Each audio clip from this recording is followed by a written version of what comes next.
¿Qué empresas pueden ejercer control o influencia significativa, incluso sin tener una acción?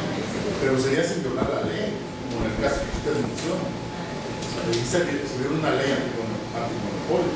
Cuando solo depende de un programa. Por ejemplo, les pido yo un ejemplo en Ecuador. Yo tengo uno en mi país clásico, Pemex, una empresa que se llama Petróleo Mexicano, es la única que distribuye, bueno, aparte de que produce, distribuye la gasolina o los aceites derivados de, y tiene contratos franquicitarios con empresitas que se llaman gasolineras, y todas son iguales en el país, todas son Pemex, todas son verdes con rojo y blanco, y todas tienen la misma medida, los anuncios la misma altura, el mismo ancho, el mismo color, etc. ¿Y por qué se hacen así? ¿Puede Pemex ejercer influencia significativa sobre esas empresas sin ser accionista? Sí, porque simplemente no hacen lo que les dice y no les distribuye gasolina o aceites. Entonces, ¿de qué viven? Entonces ustedes en su país imagínense algo parecido. Sí. Ah, en esa sí. No, totalmente. Pero acuérdate que quien hace la ley, ¿qué? Hace la trampa. Siempre. Entonces hay un excepto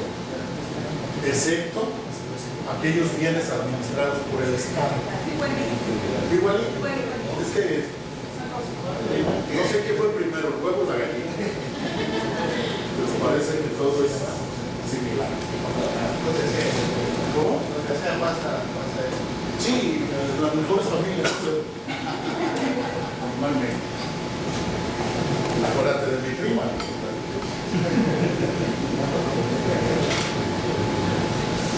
Documentación, ¿cómo la tenían en sus leyes, en sus normas de auditoría anteriores? ¿Como una norma? No, como un concepto. ¿Están de acuerdo? ¿De qué tipos había de documentación? De dos: archivo permanente y legajo de auditoría. ¿Qué se ponía en el archivo permanente?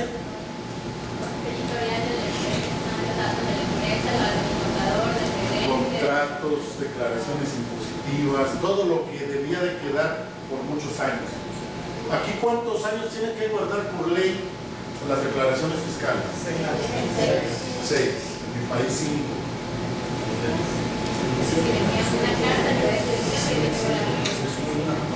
¿Cómo?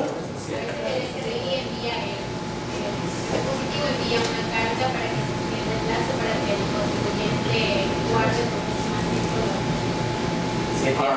O sea, el gobierno les puede ampliar el plazo.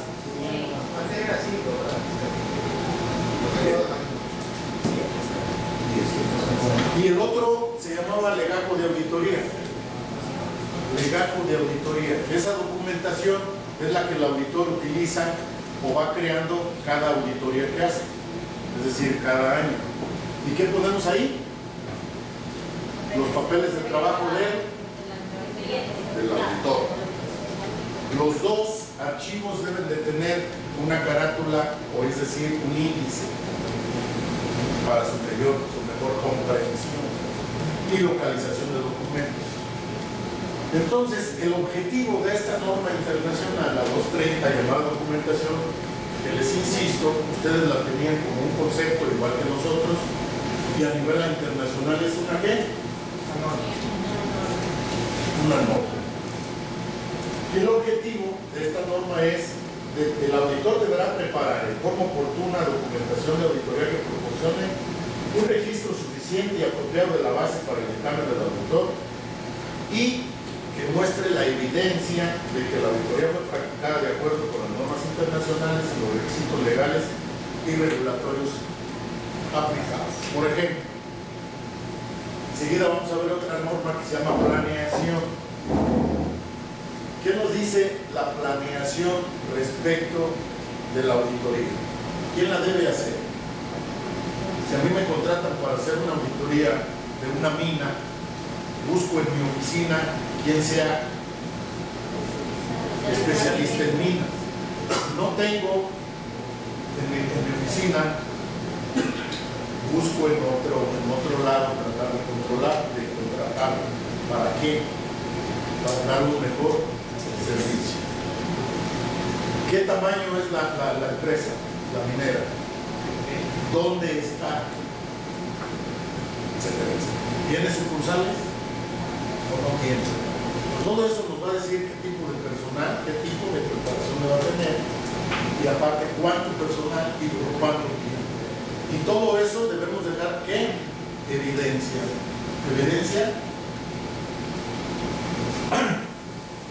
Evidencia documental. Llámese contratos, llámese cartas de invitación, etc. La documentación de auditoría cumple diversos propósitos. Estos son enunciativos, no limitativos, ustedes sabrán más. Asiste al equipo de auditoría en la planeación y realización de la misma. Asiste a los miembros del equipo de auditoría responsables de la supervisión a dirigir y supervisar el trabajo de auditoría y cumplir con sus responsabilidades de revisión de acuerdo con la norma internacional 220, control de calidad de la auditoría de información financiera histórica. Le permite al equipo de auditoría rendir cuentas de su trabajo. Por ejemplo, ¿dónde ponemos esto? En el papel de trabajo. ¿Qué le estoy diciendo al supervisor?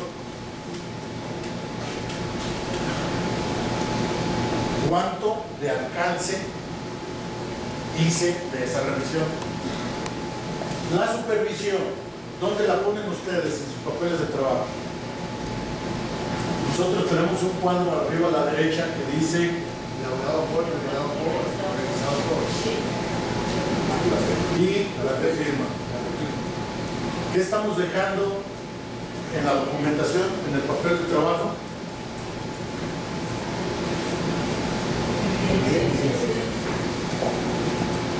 ¿Perdón?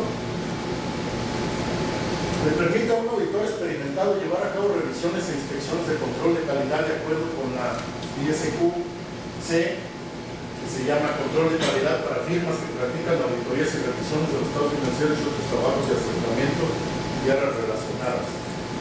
También le permite al auditor experimentado realizar inspecciones externas de acuerdo con los requisitos legales y otros requisitos aplicables. Aquí hay una ley societaria que indique que de la utilidad generada en un periodo determinado habrá que restarle una reserva legal. Para determinar para qué es esa reserva legal. ¿De cuánto es la tasa? 10%. 10 hasta llegar a cuánto? 50%, hasta el 50%. ¿Lo hacen las empresas? Todas. Con eso me quedo, porque también en mi país todas no. ¿Y qué hacen ustedes con eso? Un experimentado, ¿qué va a hacer? Reunir una norma, de acuerdo a lo que establece la ley, más la reserva, una recomendación. Y si no toman en cuenta la sugerencia, queda como rescata la evidencia, una recomendación.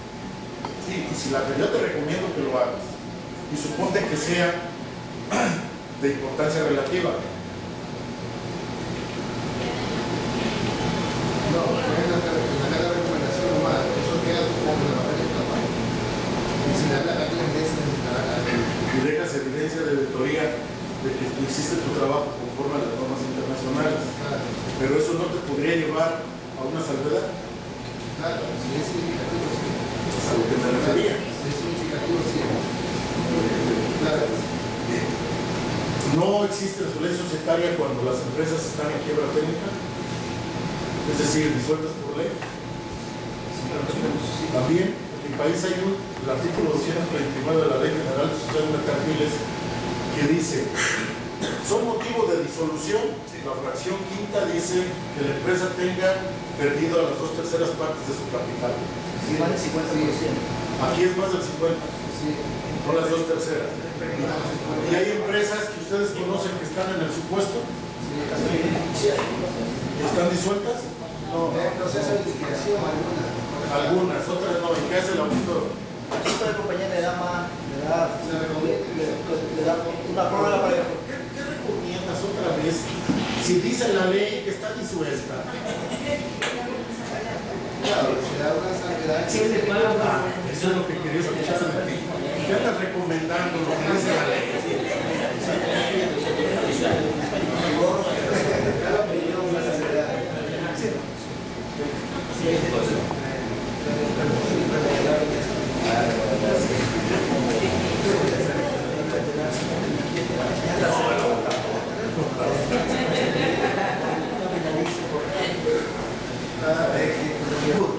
A ver, estamos viendo la no conexión de la realidad con la práctica de la auditoría. Pregunto directo, ¿le hacen caso los auditores a las leyes en Ecuador? ¿Sí o no?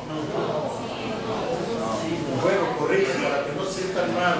¿Le hacen caso los auditores o los ejemplos ya dados a las leyes en el mundo? No sientan mal. Ahora sí no. ¿Y qué pasa?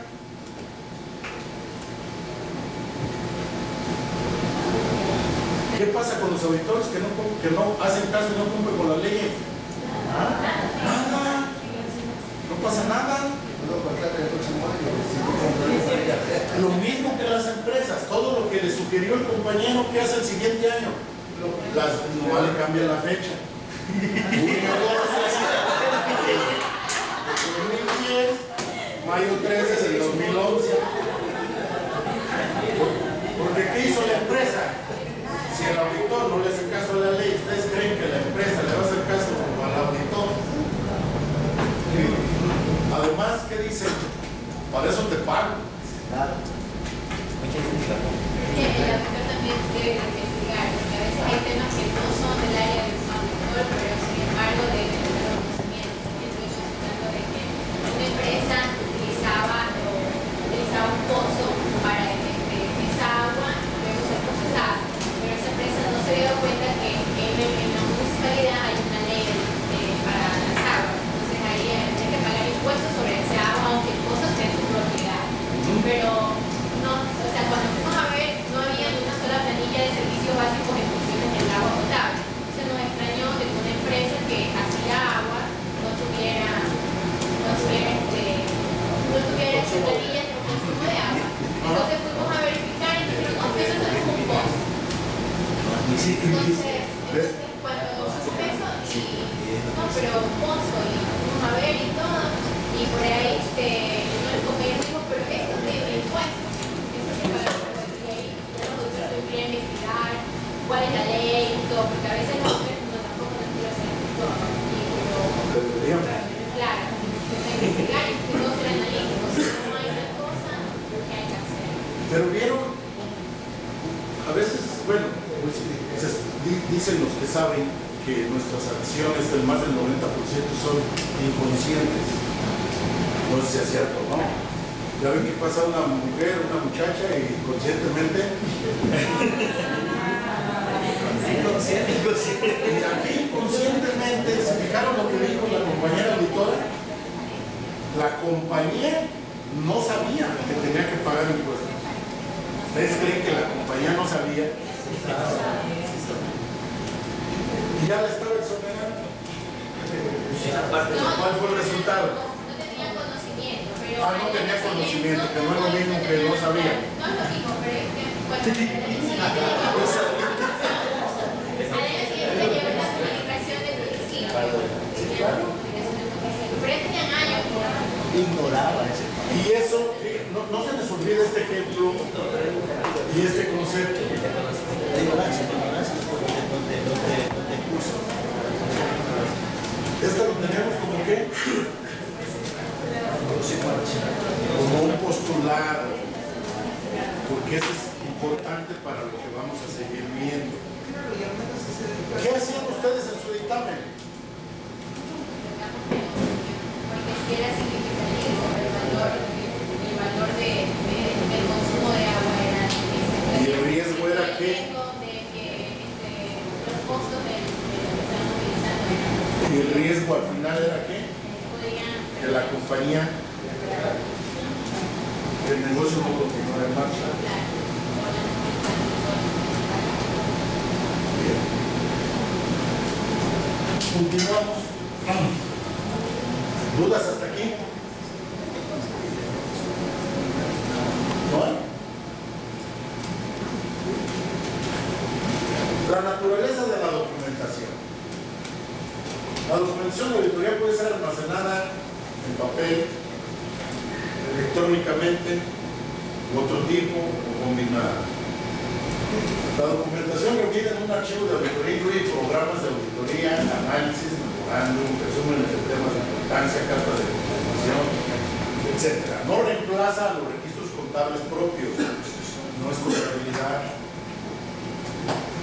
Habitualmente no incluye borradores que han sido descartados, notas que reflejan razonamientos incompletos, duplicados, documentos con representaciones erróneas que han sido corregidas,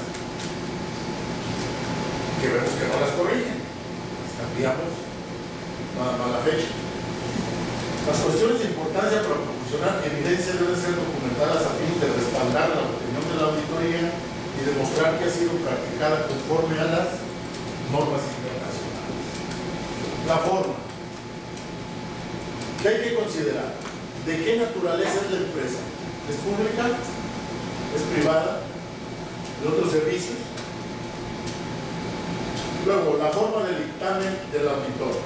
Un informe estandarizado, es decir, un informe limpio, un informe breve en el que ciertas cuestiones pueden asumirse al menos para que sean presentadas de otro modo, con excepción, lo que resulte en una opinión con salvedades. La naturaleza y el nivel de complejidad de la organización y sus sistemas contables, o para no utilizar este término complejo, si diferente, como nos decía el compañero, él utiliza un método de contabilización diferente al de la generalidad. ¿Por qué? Por la naturaleza del negocio. La metodología de auditoría específica y tecnología utilizada durante la misma. Por ejemplo, las técnicas de auditoría asistidas por computadora, que decías tú que cuál utiliza. Programa para leer abajo. Ajá. Esos programas, papeles de trabajo. Tú haces la revisión, por ejemplo, de proveedores. La coteja automáticamente con almacén y con bancos. Las cruza de forma automática. Y si entienden el término. Porque ¿qué origina los movimientos contables de un proveedor? El almacén y el banco. El almacén cuando sale de la auditoría de la mercancía, y el banco cuando ese proveedor paga. Y si cuando hay solo salidas de mercancías y no hay abonos,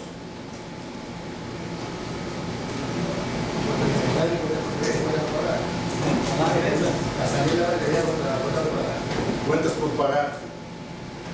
¿Han encontrado ustedes que se dedican a ello, cuentas por cobrar que nunca van a cobrar?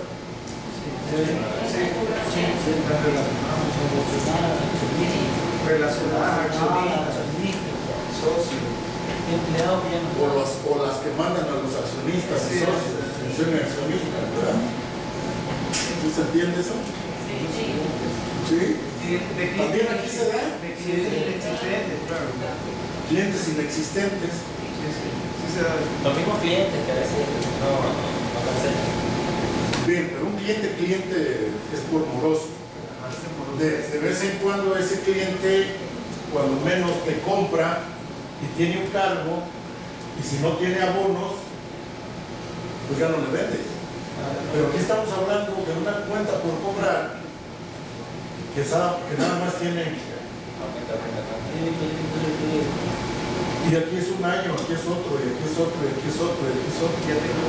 Si tú haces un procedimiento de auditoría en un papel de trabajo de detalle, pones una columna que diga antigüedad del saldo, y pones que debes desde el 2003, y no tiene ningún abono, estamos en el 2012, ¿qué significa? ¿Es un cliente? Es una cuenta por cobrar que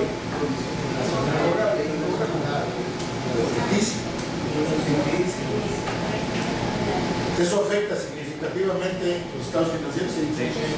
¿Qué tenemos que hacer? ¿Qué tenemos que hacer como auditores? Provisionándola como incobrable.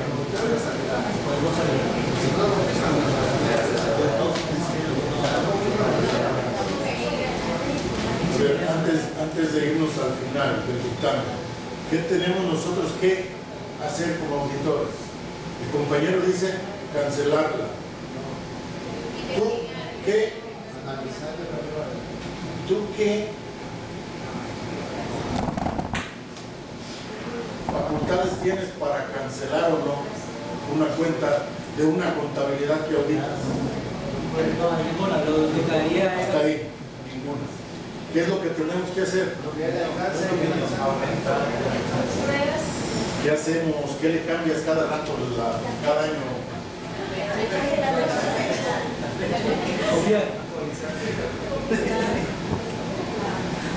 Nosotros, además del informe de auditoría o dictamen u opinión, ¿qué otro documento hacemos? ¿Carta de qué?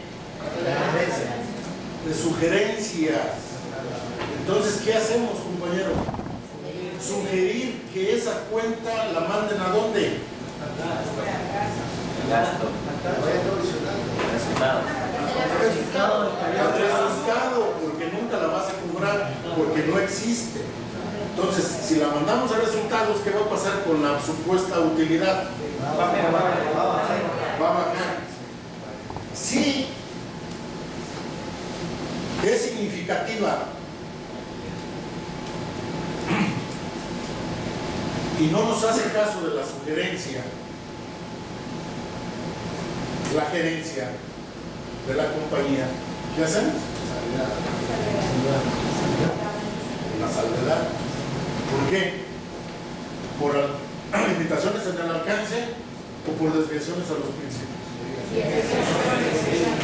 Por desviación a los principios que dicen que esa cuenta debe ir a resultados, no estar en el activo. ¿Se entiende, compañero? Entonces, ¿están comprendiendo cómo cada detallito modifica los qué?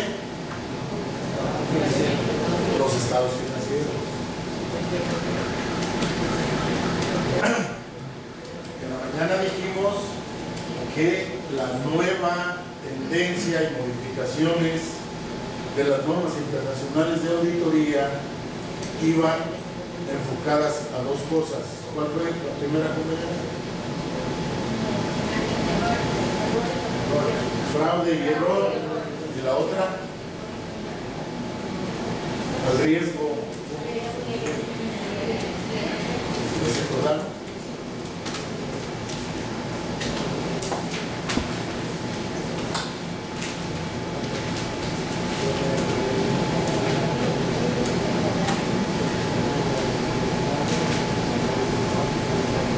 Todo esto ya lo hemos platicado.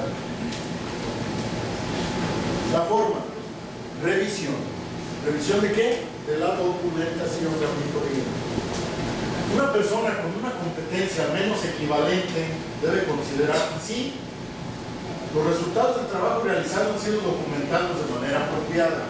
Es decir, alguien que tiene con nuestros conocimientos similares a nosotros, que va a revisar la auditoría,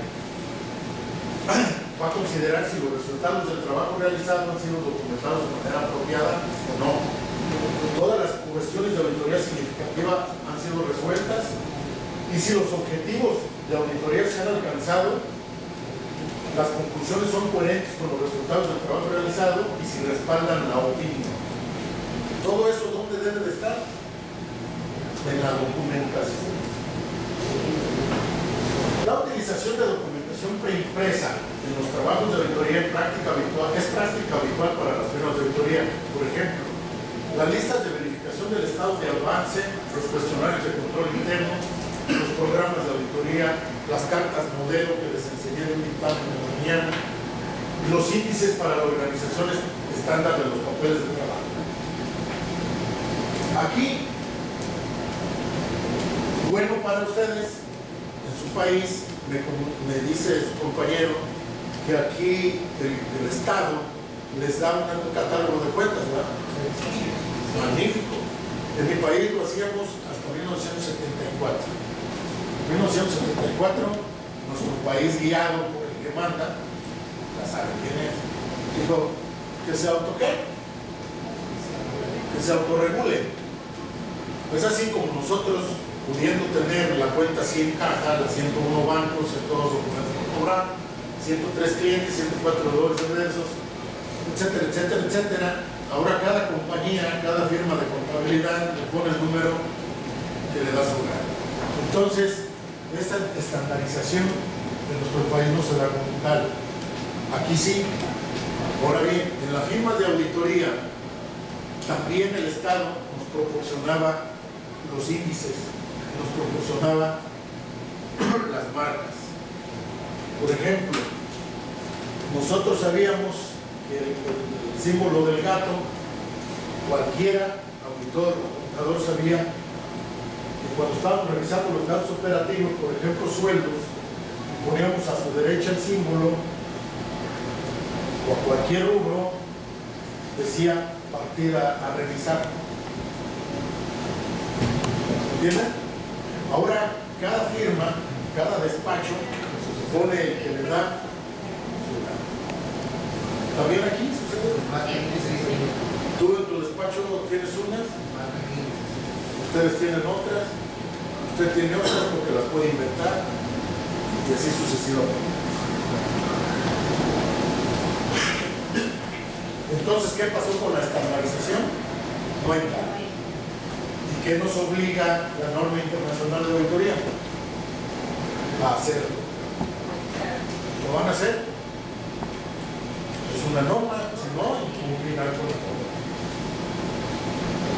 Eso ya se lo puedes decir a tu despacho. La norma internacional de auditoría 230, documentación, habla de la estandarización. Tú ya tienes tu norma, bien, la checas y se los pasas por escrito. Si te hacen caso, te aumentan el sueldo. Si no te hacen caso, pues no pasa nada. A lo mejor te lo rebajan por andarles diciendo eso. Técnicas de documentación, descriptivas, diagramas de flujo, cuestionarios. ¿Cuál utilizan aquí? Cuestionarios. Nosotros también. Son más ágiles, más prácticos, más rápidos. ¿Quién lo aplica?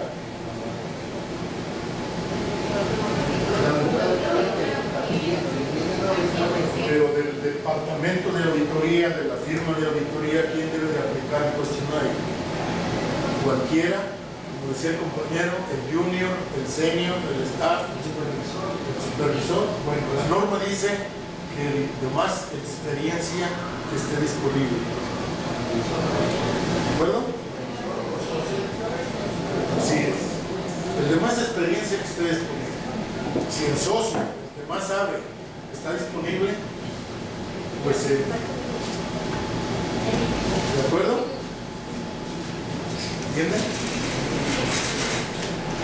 ¿Ya conocen los cuestionarios? ¿Todos? ¿O yo traigo uno para que lo vean?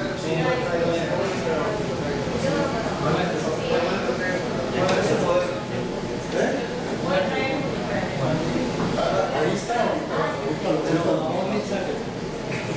¿qué hay que tomar en cuenta? Pues todo esto.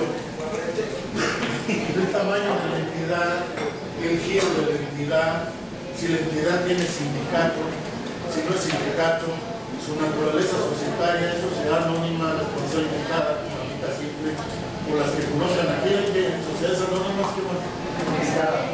Limitadas, ¿qué más?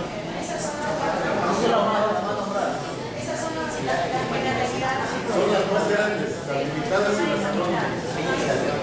Bien, hay que saber de qué tipo es, si tienen sindicato, si no tienen sindicato, si tienen sucursales, no tienen sucursales, si tienen regulaciones especiales como el caso de la compañía, etcétera, etcétera. Todo eso va a contar para ver el tipo de cuestionario que habremos de aplicar.